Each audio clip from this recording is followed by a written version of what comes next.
Hello, everybody. Welcome back to Two Idiots Reading Comics. This week's episode 56, Five Ghosts. Thank y'all for coming back and joining us again for this week of fun. As always, like, comment, subscribe, tell your friends, come engage with us. You can find us any platform, any podcast platform that you listen to on YouTube. Go check out our Facebook and Twitter and Instagram. And as always, let's get to it.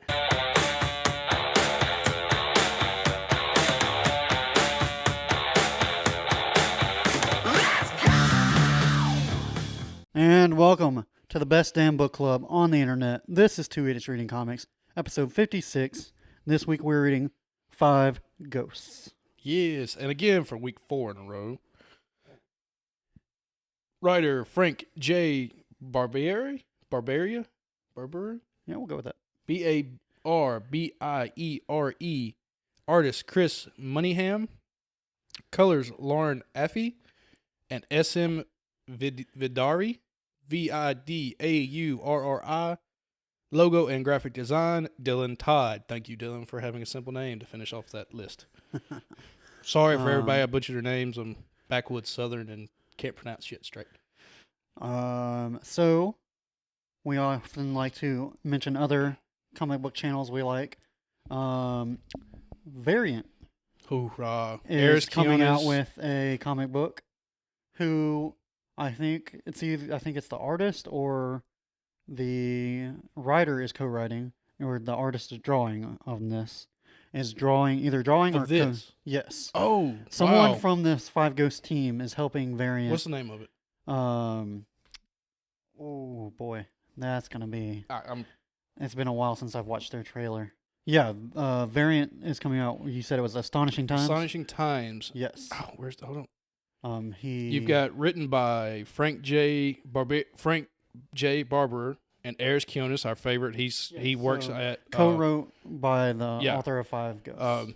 And Eris Kionis is the host of Variant. I'm not gonna lie. Besides Talmadge, kind of got me up to speed with the world of comics. I mean, I started watching him and those videos in 2013. Yeah, for freshman year of college. And when you're like, I don't like, where do I start? How do I get into comics? I was like, here's this YouTube channel. Watch videos. He usually talks about interesting stuff. Does a lot of history of strongest power sets, strongest items, movie reviews, stuff like that. Not gonna lie, Eris Kionis and Variant with Talmadge, my buddy here, got me into comics and got us to where we are now. I remember if anybody sends this to them, thank y'all. Listen to y'all's podcast. It's great. We need to email them and see if they want to come. I don't know if they'll. They would come on to this. You never know. Maybe. It would be nice. Yeah. But they could plug our show. But yeah, if they ever see this, and I'd love to meet y'all, and y'all got me here to do this now. Yeah. But they are running a comic book and co-written by the author of Five Ghosts. I think he's a friend of their channel. So wanted to shout them out. Go check that out. I think it's going to be it's going to be Comixology exclusive, and then eventually get printed by Dark Horse in a print form. It'll be available July 27th. Go pre-order now. Yeah. I guess when this comes out, it was July what? 27th. This will be pretty close. And we didn't even plan this one. The day this comes out, the comic will be ready. The comic will be up. Be the week before? No, the week of. Okay. So when come y'all out on are Tuesday, hearing they'll this, probably come out on Wednesday. No, 27th. Oh, when y'all are hearing this, Astonishing Times will be out by Eris Kionis and Frank Barbieri. Yeah. Go check it out. Go pick it up. It's their first. It's his first comic. Eris Kionis's. Mm-hmm. So and Frank Barbieri. By this, I like it. I guess I've only had one. If I had like one critique of this book, I felt like it needed to slow down a little bit. It was so fast. This is so fucking fast paced. It is fast. Yeah. I do wish he would slow down a little bit. And I know we're all kind of tired of origin stories, but a little bit of backstory on this would have gone a long way. But other than that, I love this cool concept. You get kind of a like Indiana Jones feeling, mixed with a little bit of fantasy. The Tom Holland's about to do the movie. It was Uncharted. Oh yeah, you do get an Uncharted film from this. I don't remember what those characters' name is, but you get that treasure hunter with a spooky. This is magical side to it. Yes, like a treasure hunter, and the twist on this is he is haunted by the ghosts of 5 literary characters. I should have watched the video of 5 ghosts that Variant did a few years back, because they don't specifically say who these ghosts are. I was going to say, very obvious. The ones that I know are very obvious is Dracula and Sherlock Holmes. I assume the Archer is Robin Hood. Yep, that's who I've got. That's what I have as my speculation. The Wizard and the Samurai. I'm not familiar with those stories. I'm going to go with the Wizard's Merlin. That's my pick. That's my pick. Okay. Now, when I also looked up famous literary wizards, it's very scary how many famous literary wizards there are. Mm-hmm. I always kind of thought, it's just Merlin, and then there's been it's a lot. Yeah. Because then again, you also have the entire Harry Potter universe, and true. But these were very much what's the legal term? The public domain. When there's Merlin, Robin Hood, no Sherlock, one can allow or no one's allowed to own the specific rights unless you're Disney and you pay off governments. Because in Sherlock, they literally put up 221B, which is Sherlock's house in London. Oh, cool. When Fabian is going into having his dream spell, that's another. He's being chased. Trials or so whatever. He does Sherlock. He does the Archer first. Yes. Then he does Sherlock. That's another spot of where they could have slowed down. They needed to slow down because he was passing trials. He was passing trials in one step. I was like, these are not very hard trials, at all. Now I did like one page. I did like how Dracula, or the vampire, we don't know exactly who. I assume it's Dracula. I would assume it's Dracula. He's the most famous literary vampire in history. Exactly. He is the one that's really fighting to get out of Fabian the most. Makes sense. Which would also make sense that his final trial, because he's the closest out of all those. He's the closest to a villain. So yeah. And again, sorry, samurais. I don't know. Asian history, literature. If we were better at this, we would have watched the video but I mean, it's an awesome premise, and I love the way they did it. Where when he calls upon a power, you get the little outline of which literature character it is. I did think again with speed, and it was very quick. I did think that it was going to be a little more pronounced. That he was going to have to call on the power, or he was going to have to kind of. No, it was just like he does magic. He can get him at will. Yeah. Now this one, he is struggling with his powers, which is basically what this story is about. Of you get the sense of where the story is going, where he's having the dream stones or whatever. They're fighting back. Yeah. Yeah, they were fighting back. He had to pass the trials, and now it's something about that. The Dreamstone hasn't accepted him because the characters. Yeah. Don't believe he's worthy. Yeah, and that's why they had to do the trials. Passing the trial, he becomes worthy. And now he's got some type of secret council coming after him or whatever. Yeah. Guess what? There's Nazis. Yeah. The Spectre, Inago, who's the main kind of antagonist of this of this story arc, has one huge Dreamstone shard in his chest. Mm-hmm. And he is kind of looks like a wizard mage that can control dragons and fire and and then you have and then you've got the monk who is the ruler of Shangri-La. The secret city of Shangri-La. Shangwu is his name. And I'm going to go with what I imagine's happening, and kind of the premise that it kind of led on to was there's this theory that everyone in the world dreams the same dreams. Yes. That it comes from a collective mind. It's why do we all have very similar stories when we all come from different regions, different backgrounds, dialects. And this is set in There's Nazis, so I'm late 30. I think I saw a 1930 something. so there's no internet Yeah. and stuff like that. So you've got this. What it seems to be happening is all this theory of the collective mind was broken into these dreamstones, or was these dreamstones, and over time they've been separated. Yeah. And well, I mean, they did kind of do a Tony Stark in this, where like Fabian Gray, his were like lodged in his chest. He had 5 shards of different dreamstones lodged in his chest. But where the Inago had one huge stone, and then the Shang Wu, he just had like one, and like a necklace. And he's been. They alluded to he's been around. Shang Wu had been around for hundreds of years. Yeah, he's been and has the damn thing taken away from him in 5 seconds. And it was like a skeleton. Well, I mean, has he been having a fight? I don't know. Apparently not. He's just been hanging out in Shangri-La. Yeah, apparently he doesn't have to fight because he got that bitch taken from him quickly. Which I feel like I've heard of Shangri-La in literature before. Iron Fist. That's what it was. Yeah, it's Iron Fist. When I was like, Shangri-La is completely forgot that there were other hidden cities besides Atlantis. Shangri-La is all right. So Atlantis was supposed to be, the idea of Atlantis was the forefront of human technology. Yeah. Shangri-La is the utopian side of that. Shangri-La is utopian peace, wellness, happiness. How do you know so much about Shangri-La? Because I've paid attention to Iron Fist and other shit that said Shangri-La. It's about the only second time I've ever heard of Shangri-La. Seriously? Yeah. It was in The Mummy. They talk about Shangri-La in The Mummy. Was it the shitty one? Yeah, the third one. Exactly. With the dragon king. Yeah. It was shitty, but it was in there. Yeah. It wasn't the one I watched in high school over and over again. No, that wasn't the one with shitty rock CGI. Wow.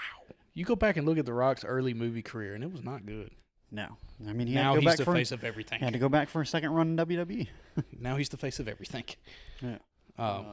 He's even doing... Sorry. What? We digress. He's voicing Crypto the Superdog with The Rock, with Kevin Hart in an animated superhero pets movie. I mean, cool. I knew that was coming. Obvious, sorry, I had to see your reaction to that. Obviously not meant for me. I love The Rock. It sets up a lot like Pets. It's going to set up a lot like you remember the movie he'll lay Pets the with smack Kevin down Hart? On your candy ass, and I love The Rock. I like the U, and even though I'm wearing Auburn stuff right now, but I'm gonna love Black Adam. Black Adam's gonna be good. I think I'm just gonna skip this one. Probably. I'll skip the animated movie too. But either way, sorry, we digress. Yeah. It is a cool idea. I really like the premise theory. of this is amazing. I really love the idea of, because you always wonder, you always hear history, but like the flood, like in the Bible, you have Moses and the flood. Well, the flood's also carried over into the Quran. It's also carried over into texts in China. The Buddhist. How about that? I didn't is it know. Buddhist? Sorry if I get it wrong. Southern illiterate fuckboy. Yeah, that was the wrong word too. Yeah. But it's the flood is seen in a lot of different stories, and the idea is that at one point the world did flood. Yeah. To an extent. Yeah. Maybe not to the extent of the Bible or the other stories, but when the ice age melted, there was a flood because the sea level rose, and it would have flooded Atlantis and cities on the coast. So the stories like that, it shows like in not like way we can interpolate stories is interpret stories is it has happened in our human history. Yeah. And as people have spread across the world, they take parts of the story and incorporate it into their lives. Yeah, that's a very and into their religions. Interesting concept of. I think I don't know when there was some class. It might have been. I can't remember what it was. But they talked about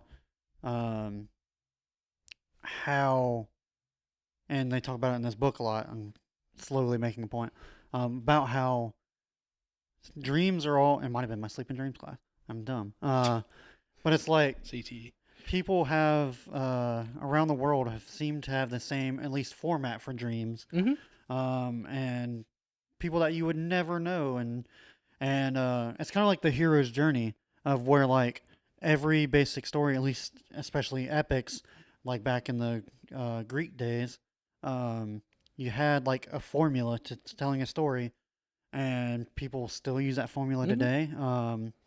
I've watched videos. Apparently, the guy who writes Rick and Morty did his own updated version of what the hero's journey is. Oh. And it's like the story circle, and he's like, every episode of Rick and Morty, I use that. I just boop, boop, boop, boop, boop.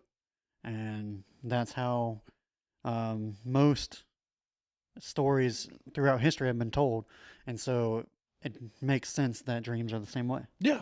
And again, stories are kind of our dreams put on paper and spoken out loud. Mm-hmm. But boy, how did we get here? I don't know. That got really deep really fast. And but yeah.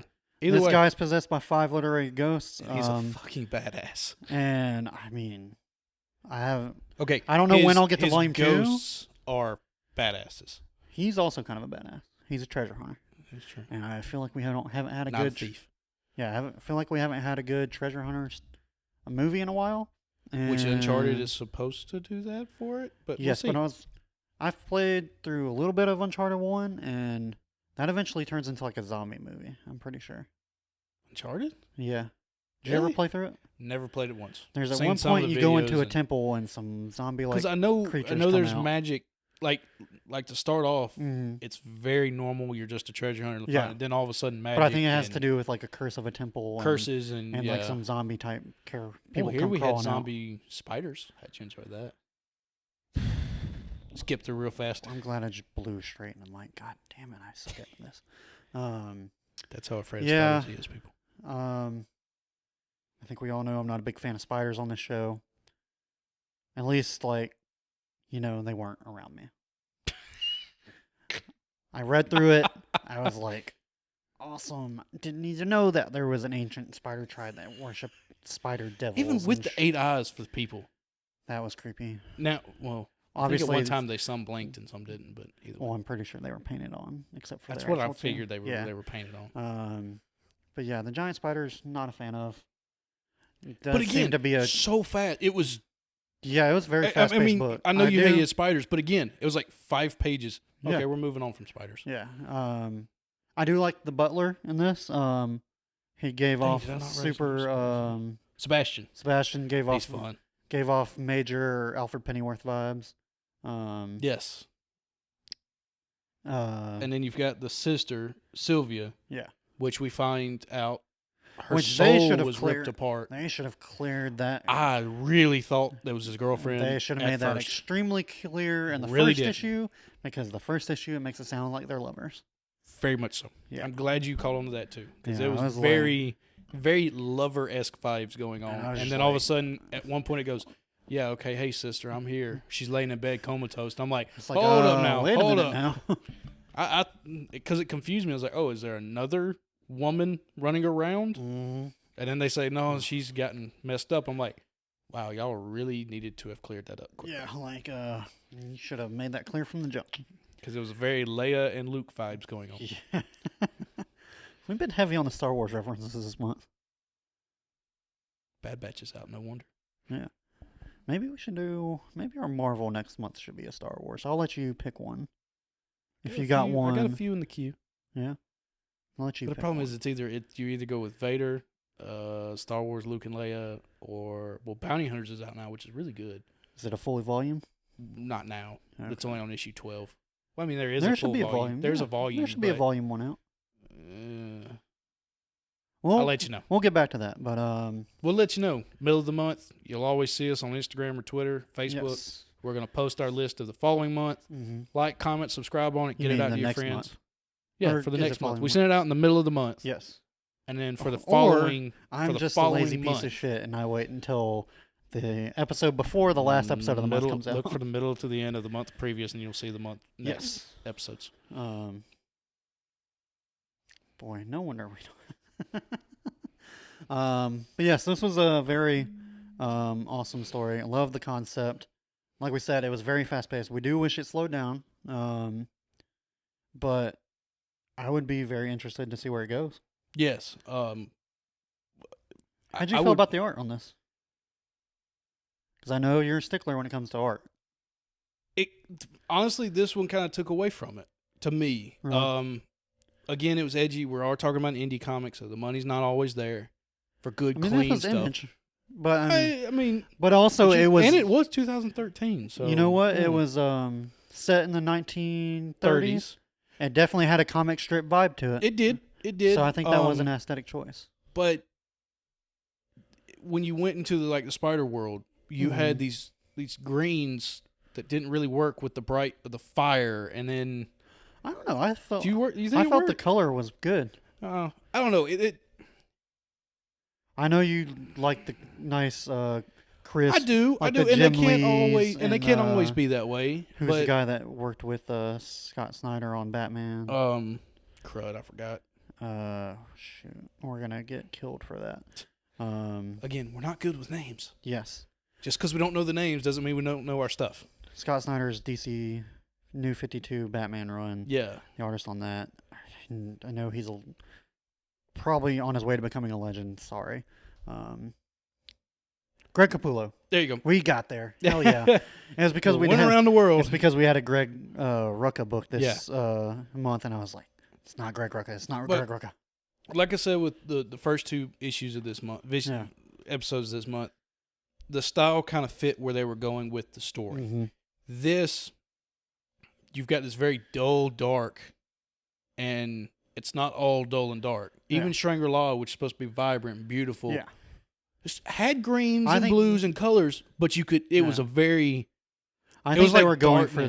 I think they were going for like the 1930s comic strip vibe, which is cool. Which is cool, but we're in 2000. This is 2013. Give it some. You can still give it a little breath. You know what? The cover looked a lot like East of West. It did, and so it really did. I would love to see if we got the East of West style in there. See, if that was the way of a magical world like that, yeah. It worked, but it seemed to kind of miss your 2000. I would have seen if this was early 2000s. Mm-hmm. Fine, run with that dark, edgy. Yeah.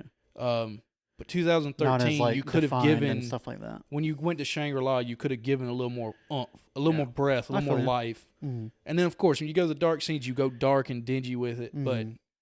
But even like the way they drew Dracula in this, you didn't really understand. Like sometimes when they went from when they went from him being a normal person using Dracula, and then when Dracula took him over, it was really hard to kind of to see that Dracula was in charge there.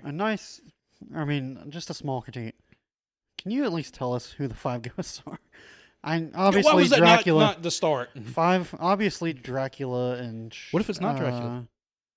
What other literary in the public domain vampires are there are that famous? I don't know. And then obviously Sherlock Holmes.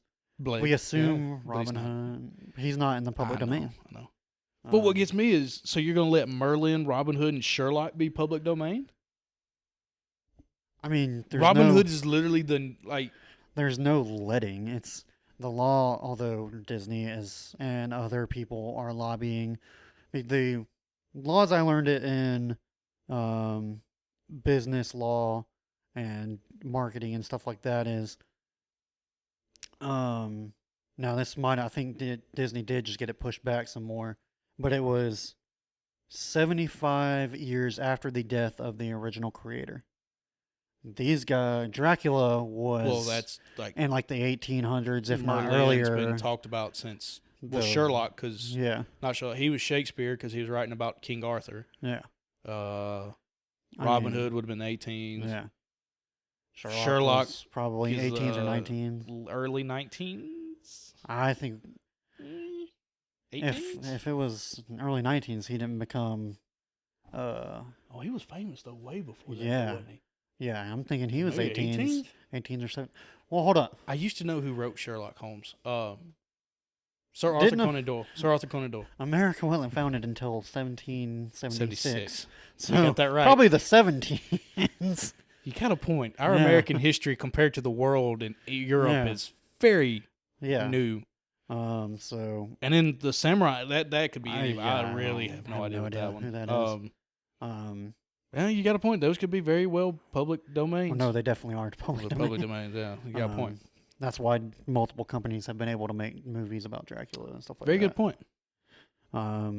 But yeah, I was just like, please just help me out here. Tell me who these ghosts are. Yeah, because But I I mean, think I don't know really, but again, if you knew who the ghost was, would that really build on anything for you? Other than just to know who the ghosts are? stop me from being like, God, who is every time he uses that power? Who the fuck is that? I mean, you got a point. Yeah. And it's also like, again, I don't need a whole origin story, but like, is she one? Well, And what maybe would be don't good- go. What would have boom, been boom, really boom, boom, good, like, slow which down a they little might bit. have done when he was in his doing his tests. They If it gave wasn't- away. They gave If away it Sherlock. wasn't, Well, during that, they yeah. could have been good time to throw in little Easter eggs. yeah. Like with Sherlock, they threw it in. I had no idea. what that was. 221B. I was like, he ran into your apartment, and Yeah, that was I didn't that understand. passing your trial. I didn't understand how he passed the trial. Like he But should all I have know is that was Sherlock because the room he goes into, he the should have had house to like is figure 221B. a puzzle out or something. And then I don't know if Merlin's a big fire person because that's the fire he does. yeah, Robin Hood can be any amazing archer yeah, because he just shot a bow. Mhm. The samurai he just didn't kill, which is samurai code. You defeated a warrior in combat legitimately, so you Uh-huh. spare his life. Hmm. And then Dracula is just looks like a crazy vampire standing there with a woman. yeah. Yeah, so that would have been a perfect time to throw in the hint of who they are. And just slow down. Well, and to just slow the damn down. But that was again, that's my only major complaint. I liked the art. oh yeah. I thought the coloring was good. Fabian Gray is an awesome fucking character. That is cool. Um, I like that kind of that. He gives off that like every man wants to be him and every Mhm. woman wants to be with him type of vibe. But Yeah.